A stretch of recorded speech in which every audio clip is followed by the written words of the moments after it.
Hallo und herzlich willkommen auf meinem Kanal.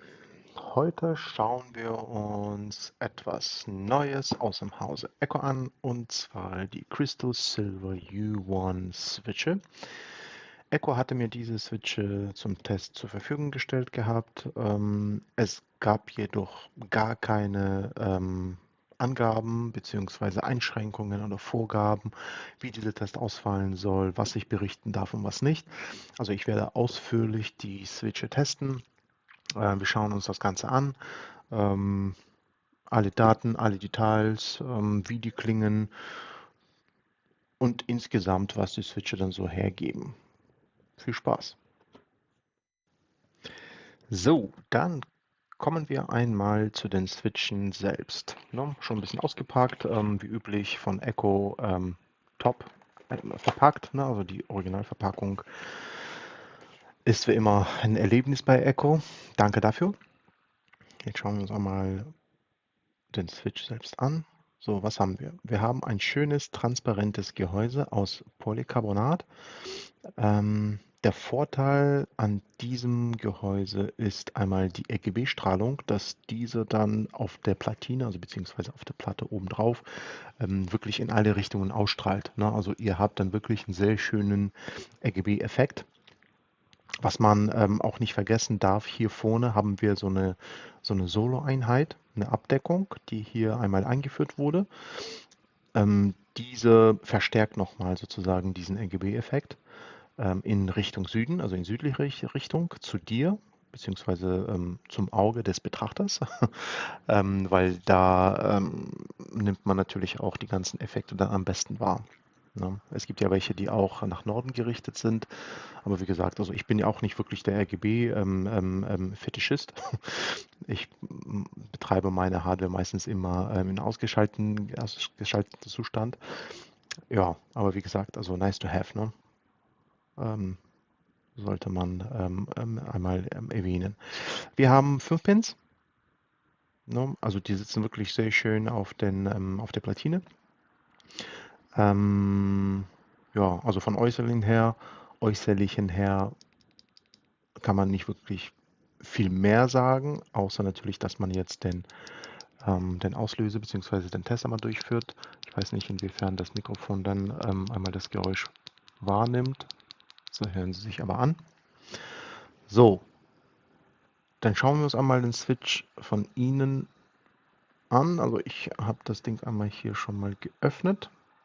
Naja, großartig viel gibt es hier nicht zu sehen. Also es ist halt Standard, so wie es meistens immer bei allen Switchen ist. Ne? Also hier haben wir einmal ähm, die obere Einheit. Wir haben hier einmal den Stift, wo dann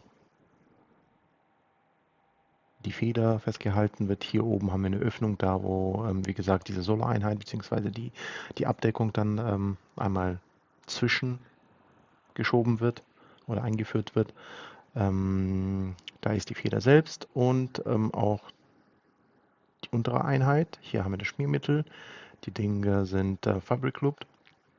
Deshalb werde ich da auch kein Lubing vornehmen von mir aus. So ist es auch in Ordnung, so wie sie klingeln. Also da muss man jetzt nicht unbedingt nochmal zusätzlich luben.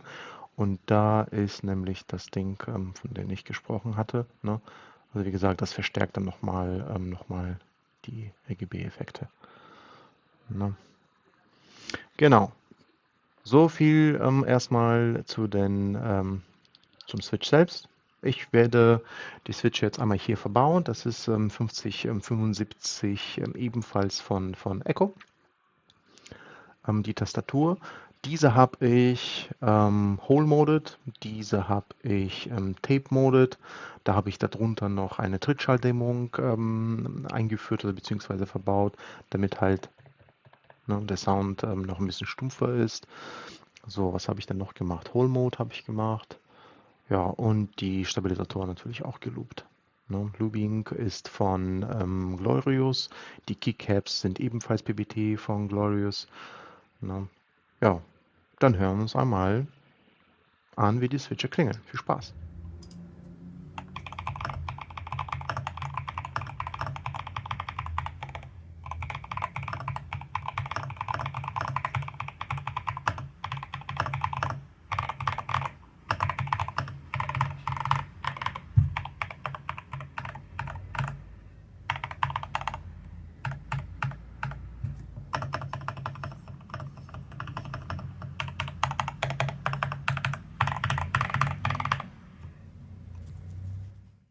So, nun habt ihr euch den Soundcheck angehört. Die Switche klingen wirklich sehr gut. Ne, also was den Klang angeht, natürlich, also wenn die Tastatur und das Board dann auch dementsprechend gut isoliert oder beziehungsweise getape-modet wurde, ne, um halt einen besseren Sound zu verschaffen, herzurichten. Wenn das gegeben ist, klingeln sie dann auch wirklich sehr gut. Ich bin wirklich sehr positiv überrascht von der Geschwindigkeit. Ne? Also der Auslöseweg ist wirklich sehr, sehr, sehr kurz. Wir haben 1 mm und ja, also man braucht wirklich ganz, ganz leicht auf den Switch sozusagen zu tippen und zu tätigen, schon wird es ausgelöst. Für wen eignen sich diese Switche? Also eindeutig für die Gamer, ne? Denn die Reaktionszeit, klar, wenn du einen Gegner siehst, dann willst du halt nach links oder nach rechts einmal ausweichen und bei der minimalsten Tätigung sozusagen der Taste wird dann halt getriggert. Ne? Und das ist halt ein Riesenvorteil, wenn du halt sowas wie ein Ego-Shooter, PvP-Spieler bist und so weiter. Ähm, Genau. Viel Tipper, also wenn du jetzt wirklich viel schreibst, geht natürlich auch. Auf Dauer gesehen würde ich das jetzt nicht so wirklich empfehlen, wenn du viel schreibst, denn dadurch, dass sie halt wirklich schnell auslösen, vertippt man sich halt schnell. Ne? Wie gesagt, also das ist jetzt bei mir meine Arbeitstastatur, ne? Also mit der arbeite ich auch. Hier sind die Pingui Echo-Switche. Das sind keine lineare, sondern taktile Switche. Ne? Die haben einen starken Widerstand, lösen bei 2 mm aus und sind halt silent. Ne? Und da vertippe ich mich kaum. Ne? Also das heißt, wenn ich jetzt zum Beispiel aus Versehen mal so leicht gegen T komme, ne, aber halt eher tippen wollte, dann wird halt T nicht ausgelöst. Ne? Hierbei ist es wiederum anders. Ne? Also wenn du leicht eine andere Taste sozusagen getriggert hast, dann wird sie natürlich auch festgehalten und so übertragen. Ne? Wie gesagt, also wenn es einem nicht stört, dann passt es natürlich, aber auf jeden Fall für Gamer. Das steht fest. Wie gesagt, also mein Fazit, ich bin wirklich für diese Switche. Ne? Alles, was dann die Verarbeitung, die Qualität angeht, der Preis, also Preis-Leistung stimmt bei Echo meistens immer. Und super Verarbeitung. Also ich finde diese Switche wirklich sehr gut gelungen. Echo hatte mir damals auch die Möglichkeit gegeben, auch andere Switche zu testen, wie zum Beispiel die Creamy Yellow, die Purple Creamy und Piano sozusagen. Ich habe mich aber tatsächlich für die Crystal entschieden wegen 1 mm, ne? Weil ich damals auch die Crystal CS Switche gerne verwendet hatte und auch die Silvers Pro hatte ich auch die Yellows. Ne? Wie gesagt, aktuell bin ich bei den Silence also Silence Penguin und einmal die Rosewoods habe ich auch aktuell. Ne? Ja, ich hoffe, das hatte euch ein bisschen geholfen. Ich hoffe, es hat auch so ähm, geklappt mit dem Review.